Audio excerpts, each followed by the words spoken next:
ምን ትላለች? እናትና አባታችን ጋር ነበር አብረን የምንኖረው እና ሁላችንም አግብተን ወጣን።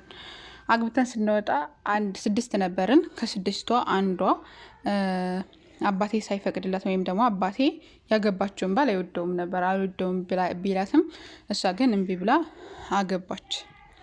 ከዛ ስታገባ አባቷ ብዙም ደስተኛ ስላልነበረ ስትመጣም ብዙም ደስተኛ አልነበረም። ያንን ቂም ያዘ። ከዛ እንዳጋጣሚ እናታችን ሞተች። እናታችን ስትሞት አባቴም ወደ መድከሙ እየሄደ ስለነበረ ውርሱን አከፋፈለን ወይም ደግሞ አወረሰን። ለሁላችንም አውርሱ፣ ለሷ ግን አላወረሳትም ነበር። በየጊዜው ወይም ደግሞ በየሳምንቱ ጁማ እየመጣች ተጠይቀው ነበር። ስትመጣ የሚወደው ምግብ የተለያዩ ነገራቶችን ይዛለት ትመጣ ነበር። ከዛ ከለታት አንድ ቀን ስትመጣ ውርሱን ፈልገሽ ነው?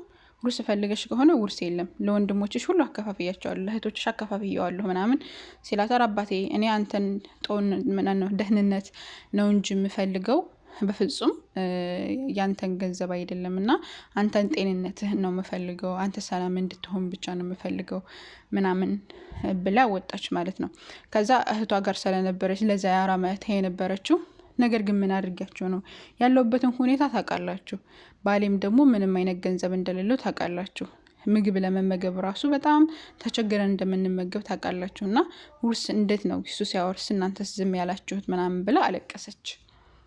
ከዛ እንደዚሁ እየኖሩ እያለ እሷ በየሳምንቱ እየመጣች ትጠይቀዋለች። እነዛ 5 ልጆች ግን ውርሱን ከተቀበሉ በኋላ እየተንሸራተቱ መጡ። ማለትም እሱን ከመጠየቅ እየተንሸራተቱ መጡ። ሁሌ አይጠይቁትም። አህያንን ሲመቻቸው ብቻ ነው እየመጡ የሚጠይቁት ማለት ነው እንጂ የቀረ በሳምንት ሲጠይቁት የነበረው አይጠይቁትም። እሷ ግን በፍጹም አላቋረጠችም። ከዕለታት አንድ ቀን ግን አጋጣሚ ሆኖ አልመጣችም።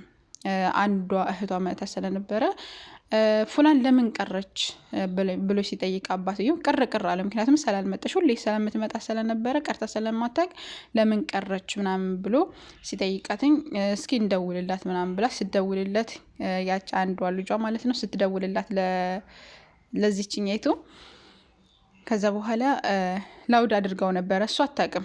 ለአባቴ አሟት ነው በይው እና ትንሽ ምግብ ለአባቴ መስራት ስላልቻልኩ ምግብ የምሰራበት ስለሌለ ለዛ ነው የቀረው። ግን ለአባቴ ስትነግሪው እንደዚህ ብለሽ ሳይሆን አሟታን ብለሽ ነው መናገር ምናምን ብላ ትናገራለች። አባቷ ግን እየሰማት ነበር፣ አጋጣሚ አላወቀችም። እና ከዛ በኋላ አባትየው በጣም አዘነ። ወይኔ ልጄ ምናምን ብሎ አዘነ። ከዛ በኋላ ከልጅቷ ጋር ወይም ደግሞ ከእህቷ ጋር ሆነው አብረው አባትየው ወደዚህኛይቱ ቤት ይሄዳል። ከሄደ ከ14 ዓመት በኋላ ቤቷን ሊረግጠው ነው ማለት ነው። ከዛ በፊት ተቀይሟ ስለነበረ ለምን እሱን አገባሽ ብሎ እሱ ድሃ ስለነበረ ምናምን ተቀይሟ ስለነበረ ሄዶ አያውቅም። ሲሄድ ግን በጣም ያየውን ነገር ማመን አቃተው። ምክንያቱም ቤታቸው በጣም እየወደቀ ነው፣ ግድግዳው በጣም የተበረቋቆሰ ነው ምናምን፣ የሚበሉት ያን ያክል ነገር የላቸው ምናምን እና በጣም አዘነ። ከዛ ምግብ የተለያዩ ነገራቶች አልባሳት ይዞላቸው ሄዶ ስለነበረ ልጅቷ በጣም ተደሰተች። አባቷ ስለመጣ ደስ አላት። ምግብም የተለያዩ ነገራቶችን ይዞ ሲመጣ ተደሰተች። ከዛ ባሏ ከተወሰነ ጊዜ በኋላ ያው ከውጭ ውሎ ስለነበረ ሲመጣ በጣም አባትየው መቶ ሲያው በጣም ተደሰተና በቃ ሂጂ ምግብ ላምጣ ብሎ ሄዶ ምግብ ገዝቶ ስጋ ገዝቶ ምናምን እንደዚህ መጥቶ በቃ አስተናገዳቸው። አውረው ራት በሉ ምናምን። ከዛ ልጁን ያሄ ባልየውንም ይቅርታ ጠይቀው ሳልረዳህ አንተ በጣም ጥሩ ሰው ነህ ልጄ፣ አንተ ነህ የምትገባት፣ እኔ በሰዓቱ አላስተዋልኩኝም ነበርና አንተ ነህ የምትገባትኝ።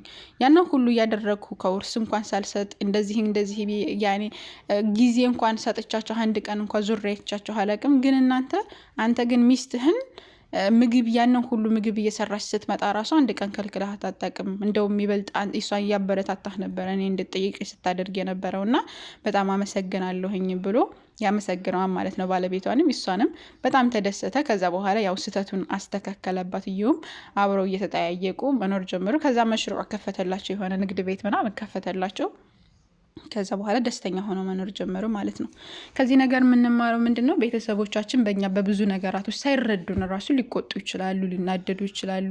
እኛ ግን እነሱ ተቆጡና እነሱ ተናደዱብን ብለን ዛያራችንም ሆነ እነሱን መጠየቃችንም ሆነ ማቆም የለብንም በምንችለው አቅም። በተለይ ደግሞ ትልቅ ሰው ሲሆኑ ሲያረጁ ምናምን በደንብ ይናገሩና ይሳደባሉ፣ ይቆጣሉ፣ አልፎ ሁሉ ሊመቱን ሁላ ይችላሉ። ነገር ግን እኛ ያንን ነገር ታግሰን ማለፍ መቻል ነው ያለብን። እንደውም ለነሱ ጥሩ ሆነን ለነሱ መልካም ሆነን ማሳየት እንዳለብን ታሪኩ ያስተምራል። እና ጥሩ እንሁን፣ መልካም እንሁን። መልካምነት ያው ይከፍላል። እንደገና ደግሞ ወላጆችም በምንችለው አቅም ልጆችን ለመረዳት መሞከር በጣም አሪፍ ነው። ያው ብዙ ነገራቶችን እንማራለን።